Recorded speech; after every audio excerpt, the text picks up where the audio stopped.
अस्सलामुअलैकुम एवरीवन। तो अब हम स्टार्ट करते हैं हमारी जो मेल जेनिटल सिस्टम पैथोलॉजी है उसका अगला एक इंपॉर्टेंट टॉपिक जो कि है यूरिनरी ब्लैडर डिसऑर्डर्स। ये एज सच आपके एससीक्यू में टॉपिक तो शायद ही कभी आया हो, लेकिन बिकॉज इसमें आपकी डिफरेंट ऐसी कंडीशन है जिसमें आपकी वो हिस्टोलॉजिकल पिक्चर्स आती हैं, तो वो आपकी एक तो आती हैं उसमें ऑस्पिक स्टेशन में, और दूसरा आपको पता है एमसीक्यूज तो हर टॉपिक से आ ही जाते हैं, और इसमें फिर आपकी न्यूप्लास्टिक कुछ कंडीशन आती हैं ना जो कि इंपॉर्टेंट है। ठीक है, सो अभी हम देखते हैं कि इसमें क्या क्या बातें हैं। फर्स्ट ऑफ ऑल हम करेंगे कि यूरिनरी ब्लैडर बेसिकली है कैसा, ज़रा सी उसके बारे में बात कर लेते हैं। है पुरानी बात ही, ये तो आपको पता है कि लाइक मैं उसकी जनरल मॉर्फोलॉजी पे तो जाने वाली नहीं हूँ, बिकॉज आपको पता है कि हमारे पास किडनी है एंड किडनी से एक यूरेटर निकलता है and ureter ends in your urinary bladder, ठीक है, which then goes to form the urethra. ये सिंपल सी बात है।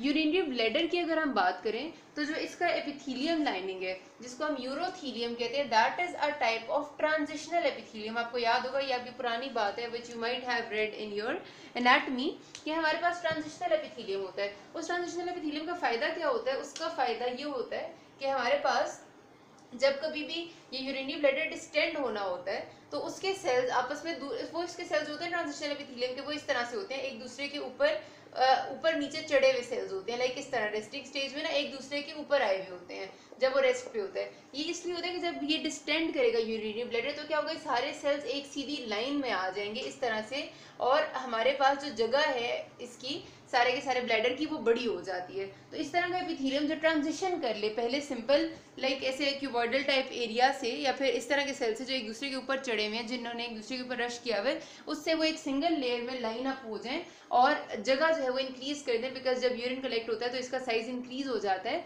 ब्लैडर का। तो इस तरह के एपिथेलियम को हम कहते हैं ट्रांजिशनल एपिथेलियम। मैंने बहुत सिंपली एक्सप्लेन किया, लाइक बिल्कुल ही अगर सादे तरीके से दिखा जाए तो, ठीक है। अच्छा, और हमारे पास होता क्या यूरिनरी ब्लैडर में, यूरिनरी ब्लैडर की अगर वॉल को हम हिस्टोलॉजिकली देखते हैं तो उसमें हमारा ये सारा पहले इतना सारा ट्रांजिशनल एपिथेलियम होता है, जिसकी जो सबसे ऊपर वाली लेयर होती है वो हमारे पास ऐसे करके बिल्कुल फ्लैट हो जाती है जब ज़रूरत पड़ती है, जबकि हमारे पास डिस्टेंशन ऑफ द ब्लैडर होती है, और उसके बाद वाली जो लेयर्स हैं वो फिर भी इतनी ज़्यादा फ्लैट नहीं होती। और इसके नीचे जाहिर है एक बेसमेंट मेम्ब्रेन होगी हमारे पास, और बेसमेंट मेम्ब्रेन के नीचे भी ऑलवेज है लेमिना प्रोप्रिया, या फिर you can say connective tissue, ठीक है। लेमिना प्रोप्रिया में क्या होता है, कनेक्टिव टिश्यू होता है, फाइबर्स वगैरह, तो ये आपकी वॉल ऑफ योर ब्लैडर जो है वो बनाता है, ठीक है। अच्छा, अब हमारे पास जब हम देखते हैं ब्लैडर के कुछ डिसऑर्डर्स, तो सबसे पहले हम देखेंगे कुछ ऐसी कंडीशंस जिनमें कैंसर नहीं है लेकिन वो आपके ब्लैडर में डिसऑर्डर तो है ही है, that are non neoplastic condition associated with the urinary bladder. सबसे पहली कंडीशन ये होती है कि हमारे पास सपोज करते हैं कि यहाँ पर यूरिथ्रल ऑब्स्ट्रक्शन है। जब यूरिथ्रल ऑब्स्ट्रक्शन मुसलसल रहती है तो ब्लैडर मुसलसल डिस्टेंडेड रहता है, या हो सकता है कि पार्शियल यूरिथ्रल ऑब्स्ट्रक्शन हो। पार्शियल ऑब्स्ट्रक्शन की वजह से भी ब्लैडर से यूरिन पूरा वाइड नहीं हो पाता। जब ब्लैडर में से यूरिन पूरा नहीं निकल पाता तो उसकी वजह से ब्लैडर की वॉल हमेशा जो है ना वो डिस्टेंडेड और प्रेशर में रह के क्या होता है, कैसे आउट पाउचिंग सी बनाने लग जाती है किसी भी एक जगह से।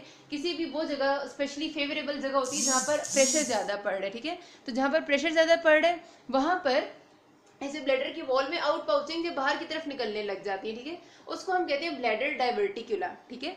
डाइवर्टिकुला वैसे भी हम क्या कहते हैं, किसी भी किस्म की आउट पाउचिंग जो किसी भी स्ट्रक्चर में बने उसे हम डाइवर्टिकुला कहते हैं। तो जाहिर है अगर ब्लैडर की वॉल में मुसलसल प्रेशर पड़ने की वजह से कोई आउट पाउचिंग बन जाती है तो उसको डाइवर्टिकुला कहते हैं। अब डाइवर्टिकुला या तो कंजेनिटल भी हो सकता है, कंजेनिटल में प्रेशर का कोई ताल्लुक नहीं होगा, उसमें सिर्फ डेवलपमेंटल डिसऑर्डर है कि डेवलपमेंट के टाइम उसकी वॉल सीधी नहीं थी बल्कि कोई ऐसी आउट पाउचिंग सी बन गई है। और एक्वायर्ड भी हो सकता है। एक्वायर्ड के लिए जो सबसे इंपॉर्टेंट कॉज है वो मैंने आपको बताया कि हमारे पास मुसलसल अगर यूरिथ्रल ऑब्स्ट्रक्शन रहती है जिसकी वजह से pressure in the bladder increase रहता है तो वो आपका ये कर सकता है, हमारे पास डायवर्टिकुलर डेवलप कर सकता है। अब यूरिथ्रल ऑब्स्ट्रक्शन का भी जो मोस्ट कॉमन कॉज है वो आपको पता है, इधर हमारे पास पड़ा हुआ है प्रोस्टेट ग्लैंड। तो प्रोस्टेट ग्लैंड अगर इनलार्ज हो, जो कि होता है बिनाइन प्रोस्टेटिक हाइपरप्लेजिया में, तो उसकी वजह से यूरिथ्रल ऑब्स्ट्रक्शन बहुत ज़्यादा होती है और उसकी वजह से हमारे पास डायवर्टिकुला का डेवलप होने का चांस भी बहुत ज़्यादा हो जाता है, ठीक है। अब डायवर्टिकुला का डेवलप होगा तो मतलब ये कि पहले तो यूरिन जो है वो किसी एक ब्लैडर में, लाइक पूरे ब्लैडर में ओवरऑल अगर स्टे कर रहा था, तो अब क्या हो रहा है, अब यूरिन जो है वो किसी एक पाउच में स्टे करने लग गया। सपोज ये डायवर्टिकुलर तो यहाँ पर यूरिन, तो अगर एक चीज़ है जो यहाँ पर मुसलसल, या फिर ये तो फिर साइड पे मैंने बनाया ना, अगर यहाँ पर सपोज ऐसे करके बन जाए, यहाँ यूरिन पड़ा हुआ, ये वाला तो फिर शायद नया पुराना हो रहा है, ये वाला तो बिल्कुल भी नहीं चेंज हो रहा। तो जब एक चीज़ बिल्कुल भी चेंज नहीं हो रही, मुसलसल पड़ी हुई, तो वहाँ पर वो Aahista Aahista deposition of waste material होती जाती है और स्टोन बनने लग जाती है, तो इसकी काफ़ी सारी कॉम्प्लिकेशन हो जाती है। तो this is your one condition. अच्छा, उसके बाद हमारे पास जो दूसरी ब्लैडर से रिलेटेड कंडीशन होती है वो होती है हमारे पास ब्लैडर की वॉल की इन्फ्लेमेशन। वो inflammation in your bladder is always known as cystitis, ठीक है। तो हमारे पास जब भी आता है सिस्टाइटिस का वर्ड तो इसका मतलब होता है यूरिनरी ब्लैडर की इन्फ्लेमेशन। अब ये जो इन्फ्लेमेशन है डिफरेंट टाइप्स की हो सकती है और इसमें आपका एपिथेलियम डिफरेंट तरह से रिस्पॉन्स करता है और शक्ल बनाता है, तो वो हम बारी बारी देखते हैं। सबसे पहली है हमारी बैक्टीरियल सिस्टाइटिस, ठीक है। बैक्टीरियल सिस्टाइटिस क्या है, आपका बैक्टीरियल इन्फेक्शन की वजह से अगर wall of your urinary bladder की इन्फ्लेमेशन हो जाएगी तो हमारे पास ये हो जाएगा बैक्टीरियल सिस्टाइटिस। इसके बारे में आपने सिर्फ इतनी बात याद रखनी है जो कि आपसे वाइवा में लाजमी अक्सर पूछी जाती है कि वुमेन में ये चीज़ ज़्यादा कॉमन है।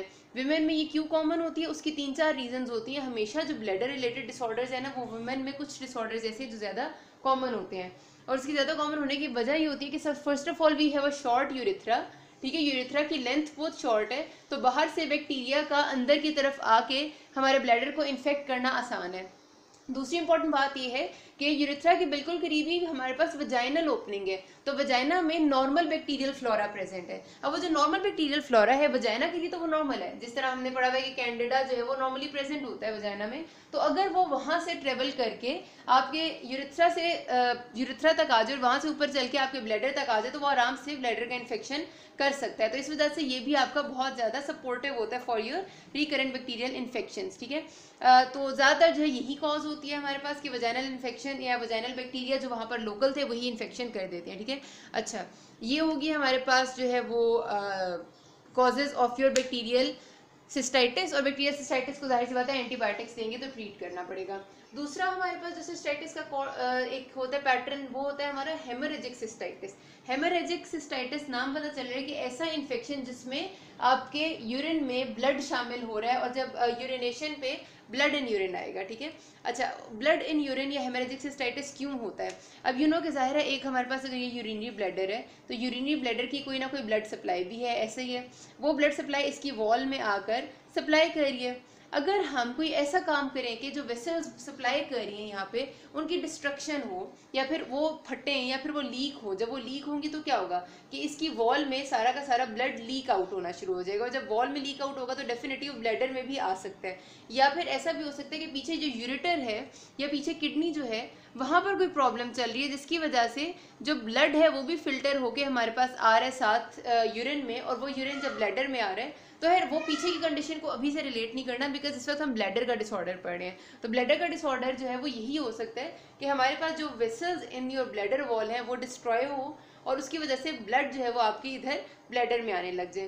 तो ऐसी कंडीशन जो मोस्ट कॉमनली डेवलप होती है वो होती है जब उन लोगों में जो रेडिएशन थेरेपी बहुत ज़्यादा या तो इस्तेमाल करते हैं, मतलब जिनमें सपोज कोई ऐसी ज़रूरत है कि हमें उन्हें बार बार रेडिएशन देनी पड़ रही है, बार बार रेडिएशन थेरेपी करनी पड़ रही है, या फिर जो साइटोटॉक्सिक टाइप ऑफ ड्रग्स इस्तेमाल करते हैं, जैसे हमारे पास साइक्लोफॉस्फेमाइड है, या फिर आपने और जो एंटी कैंसरस ड्रग्स पढ़ी थी, जितनी भी एंटी कैंसरस या एंटी ट्यूमर ड्रग्स होती हैं they are toxic for your cells. तो जो साइटोटॉक्सिक ड्रग्स होती हैं वो भी आपके सेल्स को डिस्ट्रॉय करती हैं, और वो जो सेल्स को डिस्ट्रॉय करेंगे वो ब्लैडर के एरिया को डिस्ट्रॉय करेंगी, वहाँ पर वेसल्स को डिस्ट्रॉय कर सकती हैं, और उसकी वजह से हेमरेज यानी कि आपका जो हेमेचूरिया हो सकता है, ब्लड इन यूरिन आ सकते हैं। इस तरह की सिस्टाइटिस को हम हेमरेजिक सिस्टाइटिस कहते हैं, ठीक है। अच्छा, उसके बाद हमारे पास जो तीसरी कंडीशन है वो है हमारी इंटरस्टिशियल सिस्टाइटिस की। अब जो इंटरस्टिशियल सिस्टाइटिस है ना, ये बेसिकली आपका इसका जो दूसरा नाम आप कह लें, इसको हम एसोसिएट करते हैं क्रॉनिक पेल्विक पेन सिंड्रोम, ठीक है। ये आपने नहीं भूलना, because chronic pelvic pain syndrome नाम से बता रहा है कि इसमें पेन इन योर पेल्विस होगी, this is a chronically developing condition. अब ये इंटरस्टिशियल सिस्टाइटिस क्या होता है? ये बेसिकली वुमेन में डेवलपिंग एक ऐसी कंडीशन है जिसके जो आपको शदीद किस्म की पेन करती है पेल्विस के सारे एरिया में भी, और स्पेशली जब जब ब्लैडर फिल होता है तब तब उस एरिया में पेन ज़्यादा होती है।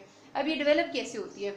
वी नो हमारे पास क्या नॉर्मल तरीका है, हमारा ये अगर यूरिनरी ब्लैडर है तो जब जब इसमें आपको पता है कि जैसे जैसे किडनी हर टाइम फिल्टर कर रही है, किडनी हर टाइम फिल्टर करने के बाद कुछ ना कुछ अमाउंट ऑफ वेस्ट फ्लूइड बनाती है, यानी कि यूरिन बनाती है, और वो यूरिन यूरेटर से ट्रेवल होकर ब्लैडर में आता है। अब हर टाइम ये सिलसिला चलता जा रहा है, 2-3 कतरे यूरिन आ रहे हैं, लेकिन हर time we do not feel a need to micturate. हम हर 2 कतरे के लिए तो हम नहीं जाते ना वॉशरूम टू मिक्चुरेट। तो उसके लिए क्या होता है कि ये हमारे ब्लैडर में नेचुरली ये तरीका है या नेचर ने डेवलप किया हुआ है कि थोड़ा बहुत जो यूरिन आता है वो आके कलेक्ट होता रहता है तब तक जब तक कि अच्छा खासा ब्लैडर डिस्टेंड नहीं हो जाता, और जब ब्लैडर डिस्टेंड होता है ब्लैडर की वॉल पे जब प्रेशर पड़ता है इतना कि हमें सफिशिएंट महसूस हो, तो क्या होता है कि यहाँ पर होती है पेल्विक नर्व्स हमारी, वो पेल्विक नर्व्स स्टिमुलेट होती हैं और वो नर्व्स जाती हैं towards your central nervous system, उसको एक्टिवेट करती हैं कि यस अब ब्लैडर फुल हो गया and now there is a need to मिक्चुरेट।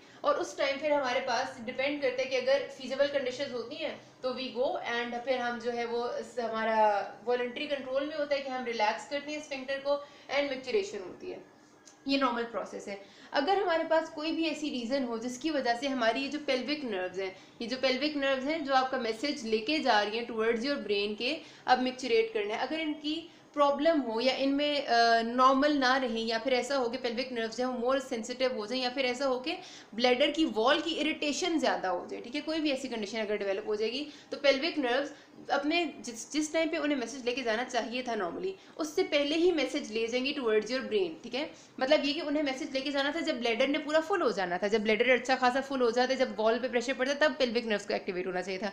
लेकिन अब क्या होगा, 2-3 कतरे यूरिन आया या फिर बिल्कुल ज़रा सा यूरिन आया, उस पर ही एकदम से पेल्विक नर्व्स एक्टिवेट हुई, वो ब्रेन की तरफ मैसेज लेके गए, हमने फील किया कि अभी हमें मिक्चुरेट करना है। सो ऐसी जो कंडीशन होती है जिसमें आपकी पेल्विक नर्व्स में एबनॉर्मेलिटी आ जाती है, या फिर दूसरी ये कंडीशन हो सकती है कि ये तब डेवलप होती है जब आपके एपिथीलियम जो है ना, एपिथीलियम ऑफ योर ब्लैडर, इसमें लीकीनेस आ जाए। एपिथीलियम नॉर्मली तो आपको पता है ना, सारा ट्रांजिशनल एपिथीलियम बिल्कुल जुड़ा हुआ है, इसमें कोई लीकीनेस तो नहीं है, कोई फ्लूइड अंदर तो नहीं जाता।